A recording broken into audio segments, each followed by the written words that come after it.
যুক্তরাজ্য সরকারের মন্ত্রী টিউলিপ সিদ্দিক, তার খালা বাংলাদেশের সাবেক প্রধানমন্ত্রী শেখ হাসিনা ও তাদের পরিবারে আরও কয়েকজন সদস্যের বিরুদ্ধে 400 কোটি ডলার ঘুষ নেয়ার অভিযোগে তদন্ত চলছে।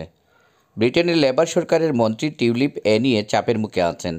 ব্রিটেনসহ আন্তর্জাতিক মিডিয়াগুলো এ নিয়ে বিস্তারিত প্রতিবেদন প্রকাশ করায় তোলপাড় চলছে।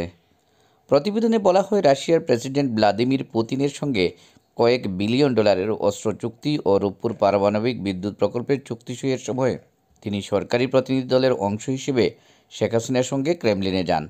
সম্প্রতি এ সংক্রান্ত একটি ভিডিও ছড়িয়ে পড়লে চাঞ্চল্য সৃষ্টি হয়। এ নিয়ে বিরোধী রক্ষণশীলদের সরব হতে দেখা গেছে। তারা টিউলিপের মন্ত্রী পদে থাকা নিয়েও প্রশ্ন তুলেছেন। ব্রিটিশ সংবাদ মাধ্যম ডেইলি মেইল এ সংক্রান্ত এক বিশেষ প্রতিবেদন প্রকাশ করে। এতে বলা হয়, মন্ত্রী টিউলিপের উপর ব্রিটেনের আর্থিক খাতের দুর্নীতি দূরীকরণের দায়িত্ব ন্যস্ত থাকলেও তার বিরুদ্ধেই বাংলাদেশে দুর্নীতির অভিযোগ তদন্ত চলছে। বাংলাদেশের দুর্নীতি দমন কমিশন টিউলিপ ছাড়াও তার মা শেখ রেহানা সিদ্দিক ও খালা শেখ হাসিনার বিরুদ্ধে তদন্ত করছে। শেখ হাসিনা 15 বছরের বেশি সময় ধরে লৌহ কঠিন হাতে দেশ শাসন করেছেন। সহিংস বিক্ষোভে শত শত বেসামরিক মানুষ নিরাপত্তা বাহিনীর হাতে নিহত হওয়ার প্রেক্ষাপটে গত আগস্টে তিনি ভারতে পালিয়ে যান। বাংলাদেশে হাইকোর্টের নির্দেশে তাদের বিরুদ্ধে এ তদন্ত শুরু হয়।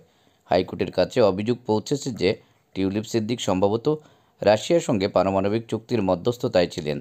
সব মিলিয়ে ওই চুক্তির আর্থিক মূল্য ছিল 10 বিলিয়ন বা 1000 কোটি ডলার। বিদ্যুৎ কেন্দ্রটি করেছে রাশিয়ার রাষ্ট্রনিয়ন্ত্রিত কোম্পানি রোসাটম। ইউক্রেন আগ্রাসনকে কেন্দ্র করে রাশিয়া ও যুক্তরাজ্যের মধ্যে সম্পর্ক এখন তলানিতে গিয়ে ঠেকেছে। ইউক্রেনকে আর্থিক ও অস্ত্র সহযোগিতা দিচ্ছে যুক্তরাজ্য, যা নিয়ে তীব্র অসন্তোষ রয়েছে রাশিয়ার। দুই দেশে একে অন্যকে আক্রমণ করে প্রায়ই নানা বিবৃতি ও বক্তব্য দেয়।